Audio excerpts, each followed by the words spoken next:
You've manifested yourself into a human I can depend on to bring me happy.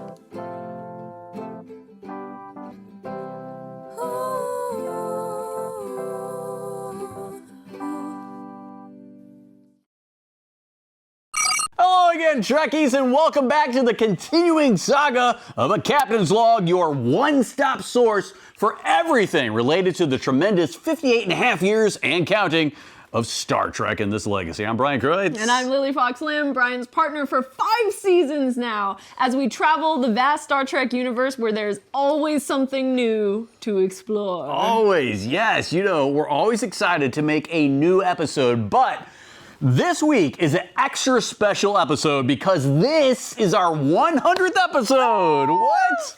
That's right. It's amazing that we've reached this milestone. I mean, it doesn't seem like we've been on the air that long, but time travels at warp speed when you're having as much fun as we are. We are always having fun. On this ship. Yes, right here, the USS Orus. But when we first came up with the idea for this series about 5 years ago, we knew we were all facing a very tall and steep mountain. But we also knew that the Star Trek universe would give us plenty of material to last a long time. And we knew how many of you Trekkies out there love the universe of the Star Trek universe as much as we do. Aww. So we tried hard to make a show that celebrated the Star Trek universe in a way that would appeal to almost all of you. And from very humble beginnings, we've had a great time giving you lots of exciting Star Trek news and interviewing dozens of actors, writers, authors, stunt people, and others who've been involved with Star Trek in some way. My gosh, it's crazy. Brilliant. It has really been brilliant. We are now on 32 television stations across America and continually building a worldwide audience. Our co-producer, co-writer, and voice actor Lex Zorn says that a passion is something that you would have to love to work hard at. Well, I hope you can tell how much that we love working on this show. Oh, and we work very hard. And appropriately, we're going to be interviewing someone who did a lot of very hard work, and in fact, even dangerous work on the original Star Trek series. Yes, Who one of might our that favorites. be? It is Bobby Clark, Lily. Bobby Clark. Bobby Clark. You may not know the name, but he was a frequent stunt performer on the original Star Trek series, in addition to having a few acting roles in TOS, most famously as the Gorn captain in the season 1 episode Arena, one of Lily's favorites. In fact, that episode was filmed at Vazquez Rocks National Area Park in California, where you might remember our co-host Lily hosted one of the previous episodes of the series there. I did. It was so great to visit the location of such a great moment in Star Trek history. And we were very glad when we learned that Bobby agreed to join us on the show. So we'll be talking to him about his Star Trek experiences and also some of his other experiences doing stunts. And in fact, I think you'll be very pleasantly surprised to learn that he's acted and or performed stunts in many other movies and TV series, including several that you've probably definitely have seen. Oh, absolutely. Back with Bobby Clark, Born and Gorn to be Wild. A Captain's Log returns in a moment. Welcome back to Gorn. This is your Star Trek talk show, Captain's Log. Bobby Clark, our guest today, has had a career starting in extra atmosphere work to stunt acting, stunt coordinating, and terrifying viewers as the Gorn from Star Trek's classic Arena episode, plus many other Star Trek episodes that we'll talk about in part 2. Yes, Bobby Clark began a motion picture and TV career in your hometown, Lily, Pasadena. With a cool story and a start into TV westerns like hit TV programs titled Rawhide, Gunsmoke, The Virginian. Movies also were, and action films in particular, were also a part of his career. In the late 1979 film, when Bobby Clark, our guest, traveled to Florida to stunt double Judge Reinhold in the hit film Running Scared, just to name a few. Bobby, welcome to the Captain's Log. That is the Gorn speaking. Bobby, you were born in the Midwest like BK, and more specifically, you were born in Chicago. I understand you were living with your cousin at a younger age, and you were a horseman, a rodeo boy, and essentially a cowboy. Talk about this with some of your early memories, please. I was living with my cousin in a place called Avalon Gardens in Los Angeles. And there was we called her Bubbles. That was her name, and his name was Bill. And he liked playing around and stuff like that. But they had a friend that came to visit one time. and his name was Log Stressley, and heck of a nice guy. And he was from Susanville, California. He found out that I was just staying there with Bill and Bubbles for a while and whatever, and I'd soon be having to go to a different place too with my mother or something. And he says, well, he says, I know some people up in Susanville, California. He says, no, it's a situation is not really a good situation for them, but it may help them, he thought, because they had a son that was old enough to be a horse person and stuff like that. And he got killed. And Clara was her name, and she took it a little hard, stuff like that. But they accepted to have me come down there and live with them. They were just hoping maybe that we could all get together and, I could kind of not take his place, but I could be there as somebody else in the house with her and everything. Well, as it goes, everything was fine for a little over a year and whatever. And then she started, I guess, feeling the difference that I wasn't really her son. And so anyway, it was all an agreed thing, and I would go back and live with my mother. So that's what happened there. But when I was in Susanville, I lived on the auction yard. They got me a horse, and I had a horse and all this and that, and I kind of liked that kind of life. That was a good life, and I liked the animals and stuff like that. And eventually, I became another Log Stressley, I guess, because he was a rodeo boy too, but he was older than I was, a lot older. Bobby, you moved around a few times when you were a little bit young, but you were determined to be in Susanville, California, it sounds like. Mm-hmm. So, Bobby, you served in the U.S. Navy on the USS Yorktown aircraft carrier after this. But let's kind of talk about how you met a rodeo clown in your early 20s and how you got a job selling cars at a new car dealership. Well, I wasn't 22 yet. I was 21. I got out of the Navy in September 1957. That seemed like it was just yesterday. But I got out of the Navy in 1957. And I just figured, well, I'm not going to go back to the cowboy. That was too rough. That rodeo life was just wasn't for me. I mean, I liked it. It was good, but I wasn't getting anywhere. So I told them, all right, well, I went out and I bought a suit, sport coat, slacks, fancy shoes, shirts, got all dressed up. I had a job for Pontiac in 1957. Was the year, because Pontiac just came out in that year. So that was the latter part of it. Well, I worked there for 2 months. Never sold a car. We never got a draw then. We didn't get any commission unless we sold a car. So I couldn't stick with that anymore. So I just had to do something. And I sold magazines and water softeners. I didn't sell them. I tried to, but I sold some things here and there. Made it going. Got to go on life on that, and that's what happened after I got out of the service. Fascinating how you were at the new Pontiac dealership and had a very different career path before getting into the motion picture business after the Navy. Now, Lily wanted to ask you the next question about that and maybe the industry. Yeah, talk about where you were and what the first film was that you were a part of. And plus, I understand that you met a rodeo clown that helped you get into the Screen Extras Guild. I suppose you want to hear about when I started getting into the motion picture business.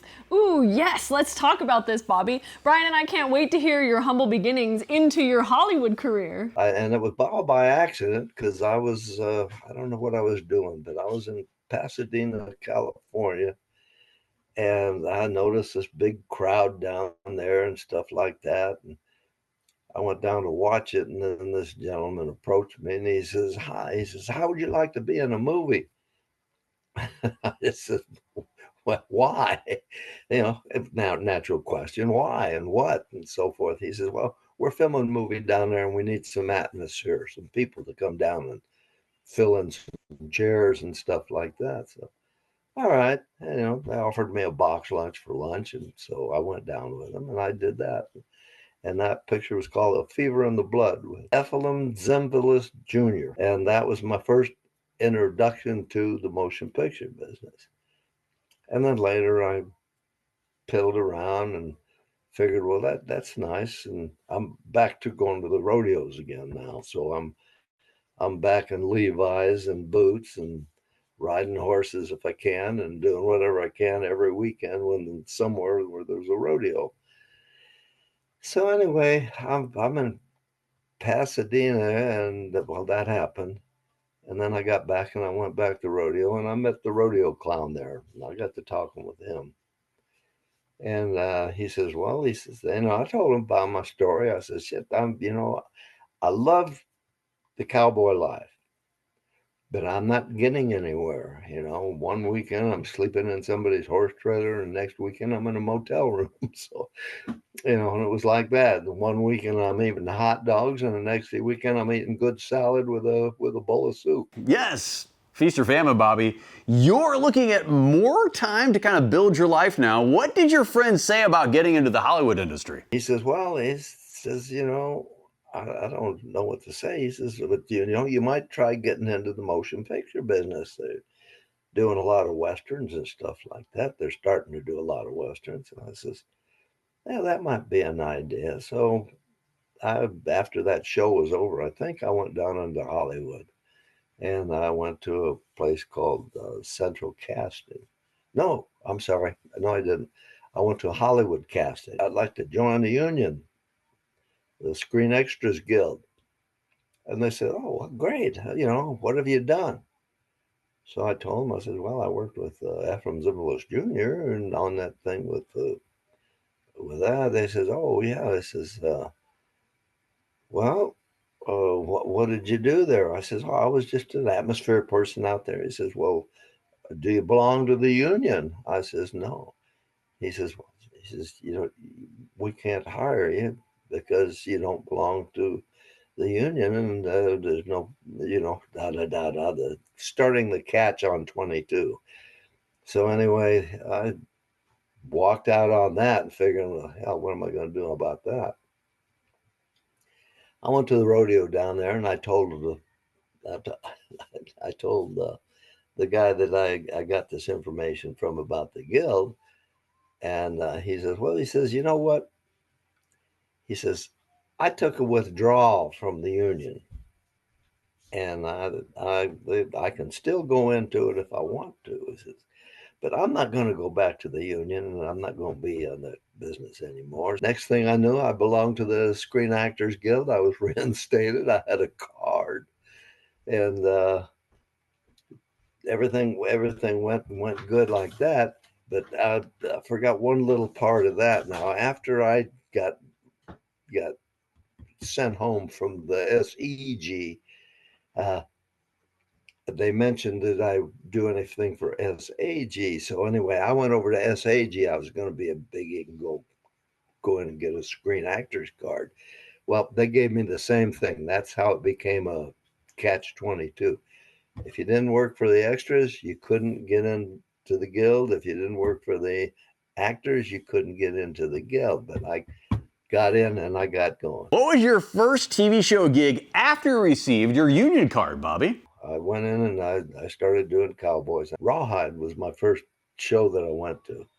And I got on Rawhide and I started working there. And I did it all right and kept working and seeing how things were going. Now let's talk about the studios for casting in the TV show Rawhide. This was a big network TV show. What was your experience like getting started on that with your SAG card? We would go to the studios and we would stand in line, and the casting company of the studio would come out, and if they needed some people for a Rawhide, they'd get some and they'd send them to the set.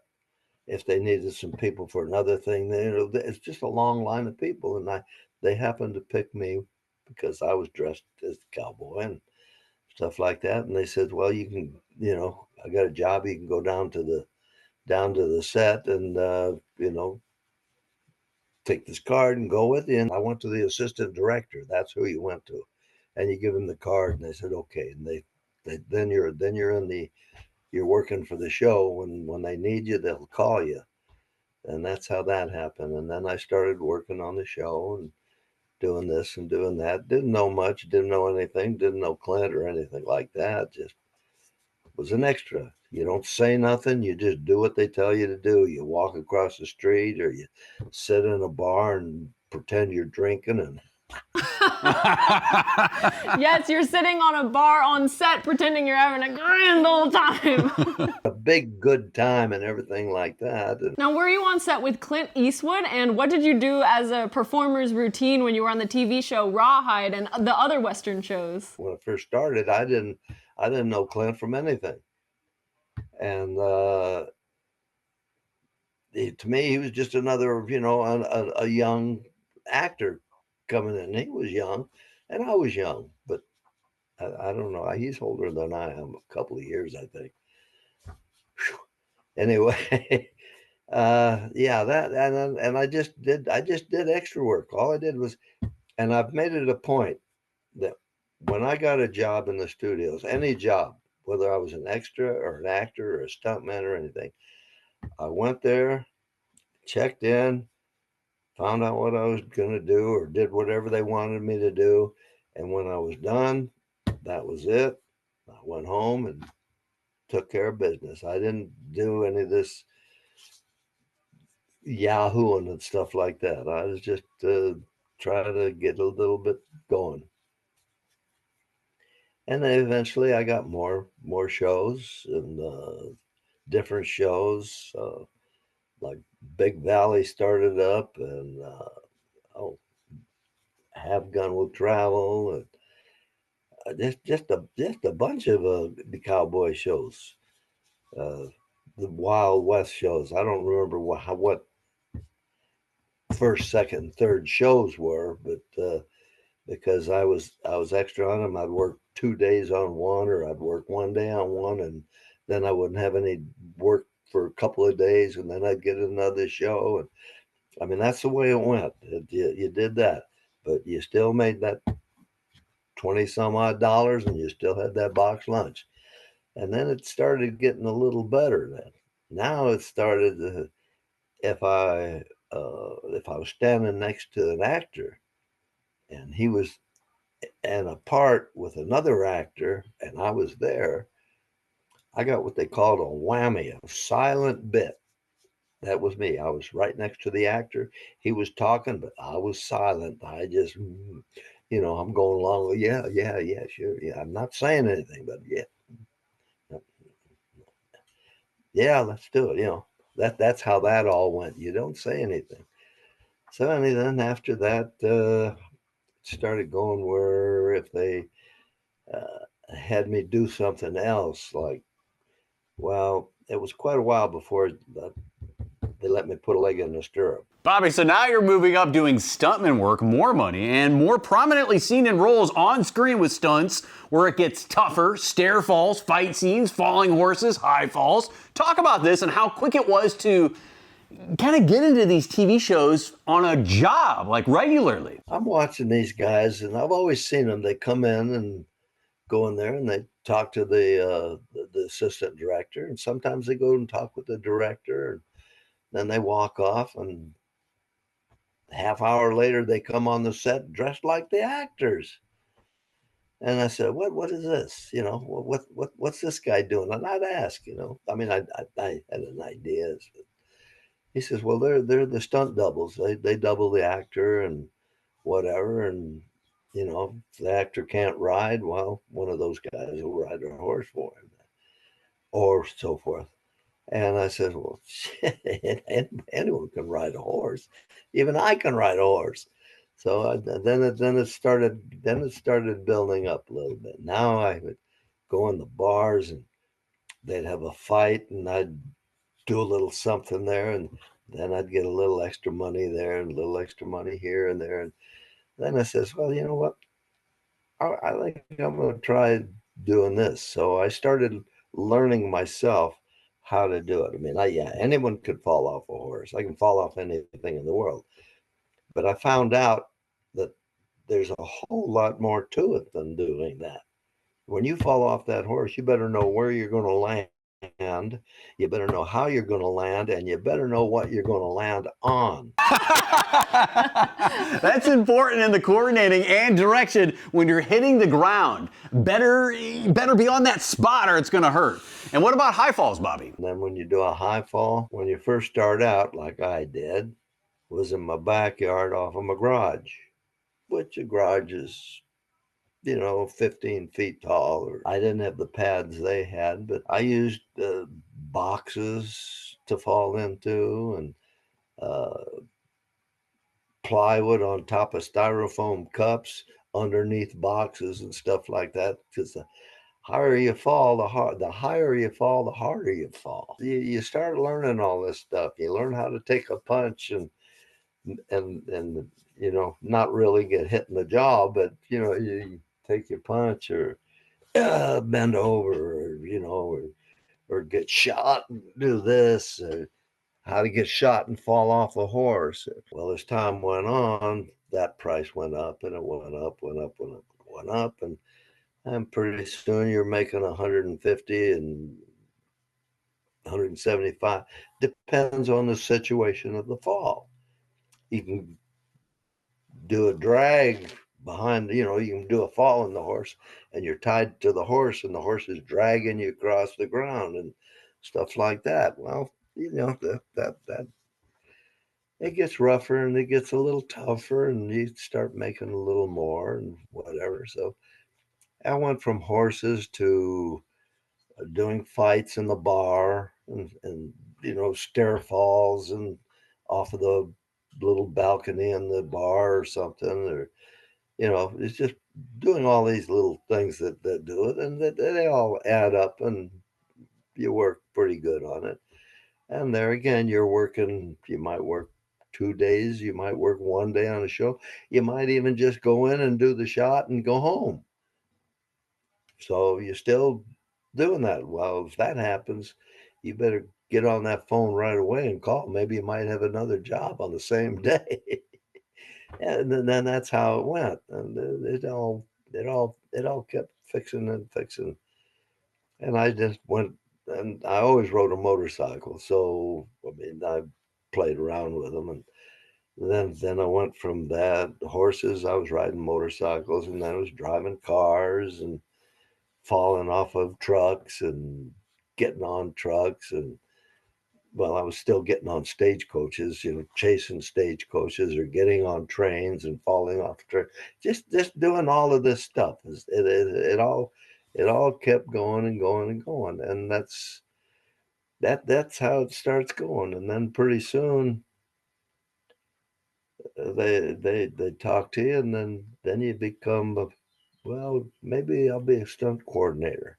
Well, before we get to Star Trek, let's talk about one more hit network TV series set in the Western genre. Bobby, you worked on Gunsmoke, doubling Kenny Curtis, Matt Dillon, and more cast. What were your memories about working on this huge network TV show, and how long did you work on that series in stunts? I was on Gunsmoke for 5 years, for a period of 5 years, not 5 years, 7 days or 6 days a week. Okay. One week I might work 2 days, 3 days, and be off for 2 days or 1 day. Then I'm on it again and again. I've doubled, and most of my time on Gunsmoke, I have doubled just about. Well, all the cast, I've doubled them several times. Kenny Curtis and Matt Dillon, Jim Arness. I never doubled Amanda Blake, though. That might be a little bit challenging, doubling her, even though she was in more than 500 episodes, literally. On Gunsmoke, several of them I had parts. I robbed banks for them.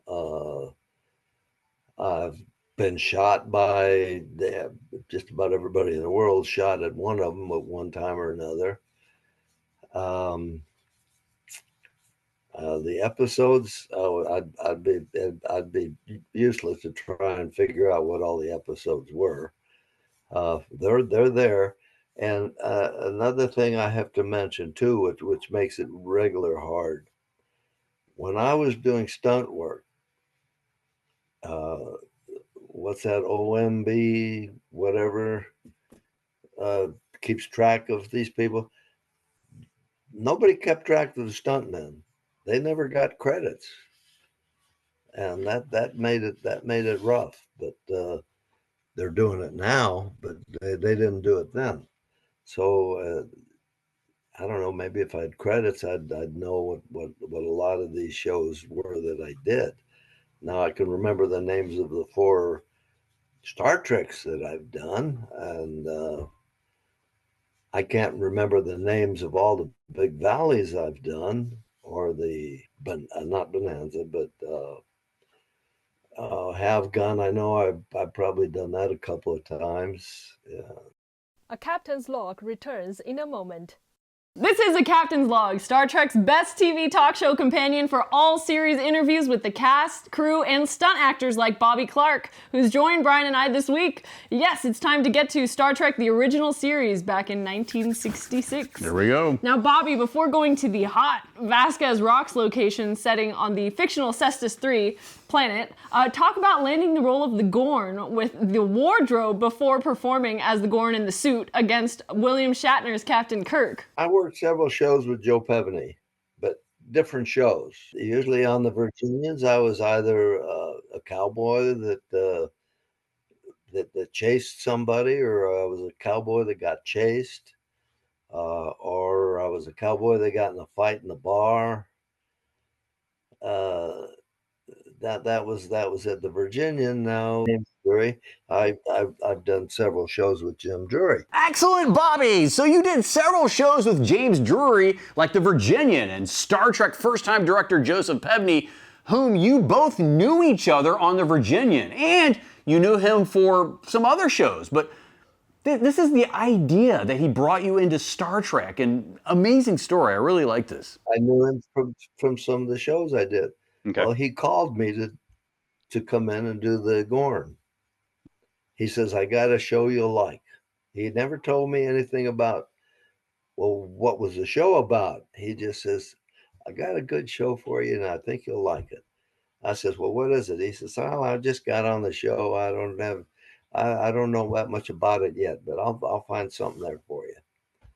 And well, all right. About a week later, he calls me back. And he says, I'm going to do this show. It's called Arena, and we want you to go down and have a wardrobe. Get in the wardrobe. So all right, I'll do that. So I go to the wardrobe place. Guy has a room, and my costume is in the room and stuff like that. And I walked in the room, and I'm looking for my wardrobe. Oh, hell, I don't see no wardrobe hanging up there, because wardrobe, they always put them on a rack. You know, the clothes that you're going to wear.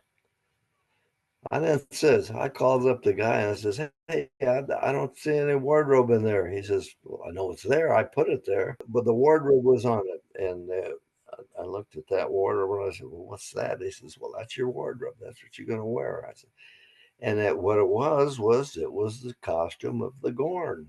It was a diver's wetsuit, and it was folded up. Now, this is the diver's wetsuit that comes up to your chest.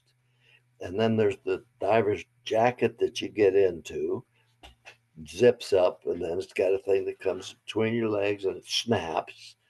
And there's no zippers on the bottom. There's no zippers on the arms. You just push them through, and it's all 1/4-inch rubber. But this rubber was not just rubber. This rubber had muscles on it, put onto the suit that was the Gorn. And I said, holy cow, this is going to be great, you know. And it turned out as it was. I spent 3 wonderful days out at Vazquez Rocks in California, and we filmed that. Well, we hope you're enjoying our interview with Star Trek Original Series stuntman and actor Bobby Clark. And if you are, we're glad to tell you that you've only seen half of it. Yes, that's right. He gave us so much information, we decided to split the interview up into 2 parts. You're welcome. Part 2 is coming up on our next episode, but first, we want to close out this, our 100th episode, with a huge thank you to all of you. Despite many obstacles, this show has been successful because of thousands of Trekkies around the world like you. These days, with tens, if not hundreds of thousands of broadcast and streaming options, you have a lot of choices for entertainment. So that so many of you have chosen to watch us is an overwhelming honor. We'll always be extremely thankful for all of you, and we'll never take you for granted. Yeah, we hope to be back for 100 more episodes and far beyond that, but we can't do it without you. So please stay in touch with us. Let us know what you think of the show and what we can do to make the show a little bit better, as the best it can be. Yes, please direct message us or DM us through our Instagram page, and subscribe to us on Instagram and YouTube, and invite all of your Trekkie friends to watch the show. Replicate some popcorn. That works too. Together, we can continue to improve this show at Captain's Log as we attempt to go where no Star Trek fan resource has gone before. Oh, thanks again so much. We really appreciate you. And we'll be back next week as we start our second set of 100 episodes featuring part 2 of the Bobby Clark interview. Until then, live long and prosper.